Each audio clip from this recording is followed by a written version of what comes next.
खुलुमनायखौ जासिहरबाय। दा जों गसाइगाव जिल्ला दुलाराय बाथौ गौथुमनि गोथार थानसालियाव दंफैयो। बे समाव बिथांमोननिफ्राय जों दा माखासे बाथ्रा मिथिनो लुबैदों। बे समाव गसाइगाव जिल्ला दुलाराय बाथौ गौथुम माइनाव आफादनि गेदेमा बिबानगिरि नोंथांनिफ्राय जों माखासे बाथ्रा मिथिनो लुबैदों। बे समाव नोंथाङा मा बुंनो सानो?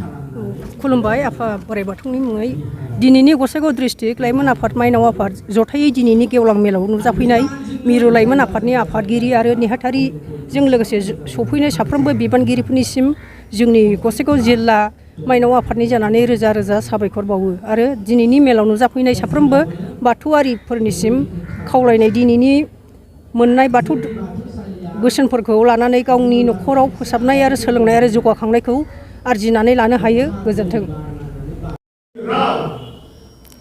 दुलाराय बाथौ गौथुम लाइमोन आफादनि गाहाय नेहाथारि जानानै बे बाथौ बिबुंसार बिजोंनि गेजेरजों दुलाराय सुबुं माहारिनिसिम जोंनि धोरोमारि गाहाम हामलायनायखौ बे समाव बावग्रोबाय।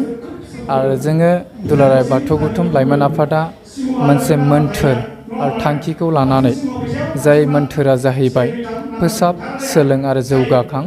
बे मोन्थोरखौ लानानै जोङो दुलाराय बाथौ गौथुमनि बेन्दोङाव थानाय गासै बर' माहारि आरो जोंनि बाथौ धोरोमखौ लानानै गोबाथाबनानै जाय बिगियानारि धोरोमखौ बिगियानजों गनायजाथाव बाथौ धोरोमखौ गोबाथाबनानै जोंनि दोरोङारि आसार खान्थि नियम नितिनि गेजेरजों सोलिबाय थानाय आरो समाज जौगाहोनायनि सानबाय थानाय दा बे बिथिंखौ नोजोर होनानै बा समाजारि जौगानाय सोलोंथाइ जौगानाय बायदि बिथिंखौ नोजोर होनानै दुलाराय बाथौ गौथुम लाइमोन आफादा धोरोमारि दावबायनाय हाबाफारिखौ लादों आरो दिनै जोङो गसाइगाव जिल्लानि गोथार बाथौ थानसालियाव बावहाय नुजाथिफैदों आरो बे बुब्लियाव गसाइगाव जिल्ला दुलाराय बाथौ गौथुमनि जे खौसेथि आरो माइनाव आफाद बावहाय गागि आफाद आरो लाइमोन आफाद गोबां लाइमोन बिथांमोनखौ गोबां माइनाव बिथांमोनखौ बाथौसा बिथांमोनखौ खौसे बा मोनसे लोब लोब ओंखारफैनायखौ नुनानै बाहागो लाफैनायखौ नुनानै जोङो दुलाराय बाथौ गौथुम लाइमोन आफादा खुब गोजोननाय मोन्दों। आरो बे बुब्लियाव जोङो दिनै लाइमोन आफादा बे थांखियैनो लाइमोन आफादखौ जोङो खौरां लाफैदों आरो धोरोमनि बाथ्रा जों सावरायफैदों बिथांमोनजों समाज जौगानायनि सोलोंथाइ जौगानायनि बाथ्रा जों सावरायफैदों। दा बे बुब्लियाव जोङो माखासे आयदा लानायनिबो बावहाय जोङो सावरायबाय थानाय जादों आरो बे बुब्लियाव जोङो लाइमोन बिथांमोनखौ खावलायनो लुबैगोन जे फोसाब आरो सोलों जौगाखां बे मोन्थोरखौ लानानै बियाब आरो इउनिट खोन्दोआव जिल्ला खोन्दोआव बे हाबाफारिखौ मावगोन।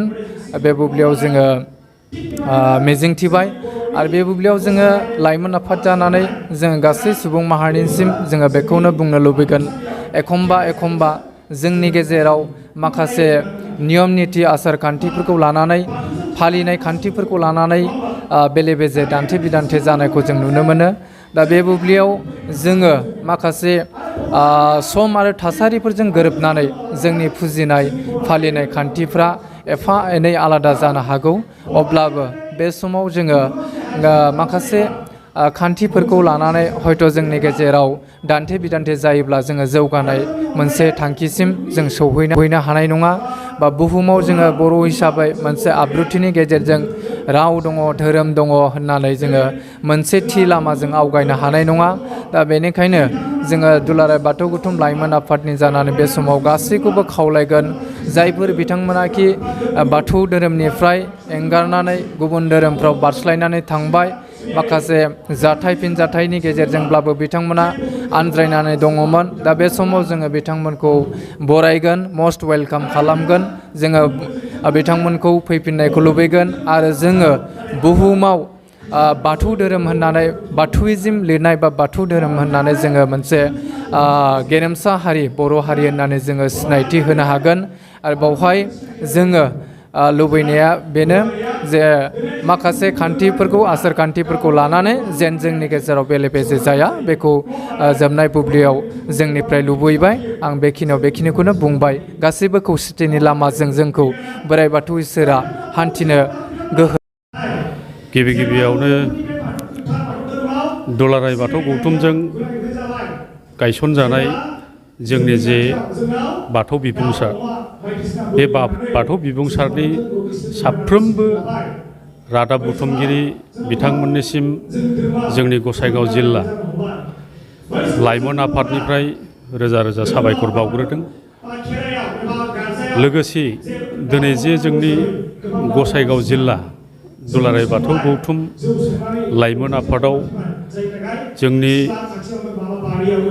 मिरु आफाद एबा मिरु लाइमोन आफादनिफ्राय नुजाफैनो हानाय जे आलासि बिथांमोन, जेरै बुंनो थाङोब्ला मिरु लाइमोन आफादनि गाहाय नेहाथारि राजेश बसुमतारी बिथां आरो बिथांजों लोगोसे सफैनो हानाय जोंना दङ रितेन बसुमतारी बिथां आखान्थि आफादगिरि। बिथांमोना गोबाङैनो दिनै जोंनि जे गसाइगाव जिल्लायाव मिरु लाइमोन आफादजों जे मोनसे जिल्ला दावबायनाय हाबाफारि लानाय, बे हाबाफारियाव दिनै जोंनि गसाइगाव जिल्लायाव 6थि हाबाफारि होननानै जोङो बुंनो हादों।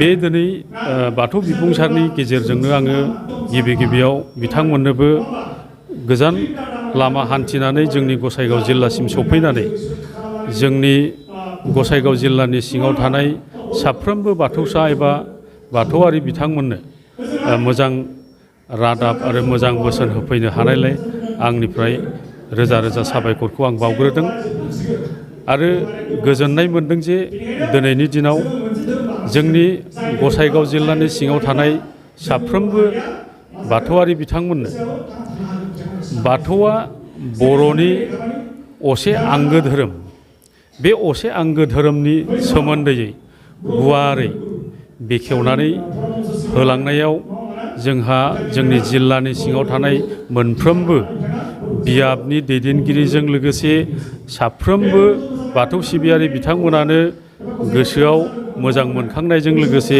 बिथांमोनखौ रोजा रोजा साबायखर बावदों आरो जोंनि जिल्लानिफ्राय जानानैबो जोंनि जिल्लानि सिङाव थानाय मोनफ्रोमबो बियाबनि दैदेनगिरिजों लोगोसे बाथौ सिबियारि नोंथांमोननिसिम जोंनि जिल्ला लाइमोन आफादनिफ्राय जानानै जोङो बेखौनो गुरैयै खावलायगोन जे गावनि असे धोरोम जे दङ बाथौ धोरोम, बे बाथौ धोरोमखौनो सिबिनायनि गेजेरजों गावनि न'खर दानायाव संसार खुंनायाव जेन' गावनि गथ' गथायफोरखौ बा इयुन जोलैफोरखौ बाथौ धोरोमनि सोमोन्दैयै मोजां फोसाबनाय एबा सोलोंनाय एबा जौगाखांनाय गियानफोरखौ होनानै जेन' इयुन जोलैफोरनि साननाय हनाय आरो सोलोंनायफोरखौ मोजाङै आवगायनानै लांनो हायो, बेखौहाय दिनै जोंनि मिरु आफादनिफ्राय जोंनो बेवहाय फोसावनानै बोसोन होफैनाय, बेखौ जोङो मोजां मोननानै दिनै बिथांमोनखौ आरो फिन खेबसेबाव साबायखर बावनानै आंनि दिनैनि बाथौ बिबुंसाराव फंनैसो जिल्लानि जानानै बुंनायखौ एसेयावनो फोजोबबाय। गोजोन्थों।